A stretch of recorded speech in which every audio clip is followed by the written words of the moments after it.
طبعا الكابتن رضا طلع يحلل مباراة الأهلي وبلدية المحلة بعد انتهاها. أول كلمة قال لك الأهلي دوري متفصل تفصيل، يعني قال لك الدوري ده متفصل تفصيل، والترزي اللي هو دار المسابقة مش عارف هو بيديرها ليه. قال لك بلدية المحلة في 8 أيام لعب 3 ماتشات. طب يا كابتن أنت مش لما تبص على بعض الجدول بتاع الأهلي بيبقى عامل إزاي؟ دي مش مشكلتنا على فكرة، ماشي؟ قال لك كان أجل الماتش، تمام؟ طيب يا كابتن ده هو الأهلي، تمام؟ بعد حسام حسن ما أجل ماتش إنبي، ماشي؟ اللي هو حسام حسن أجل على فكرة غصبا عن اتحاد الكرة وعن الحاج عمر حسين. قال لك أول جول للنادي الأهلي بتاع أسامة أبو علي قال لك تسلل.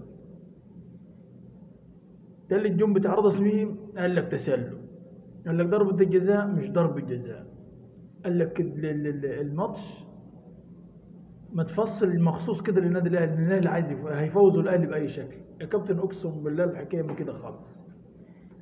يا ده كابتن رضا عبد العال في الدوري المصري كله ما كانش عاجبه، بس في الدنيا دي كلها في الدوري المصري غير تكاس جونياز بتاع بيراميدز، هو اللي كان لادد على كيفه، اللي ما اعرفش كان يقول لك هو ده اللي فيهم.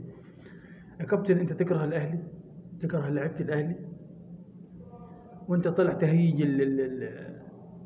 الناس على الاهلي. يا كابتن اتكلم على الاهلي بطريقه كويسه عن كده.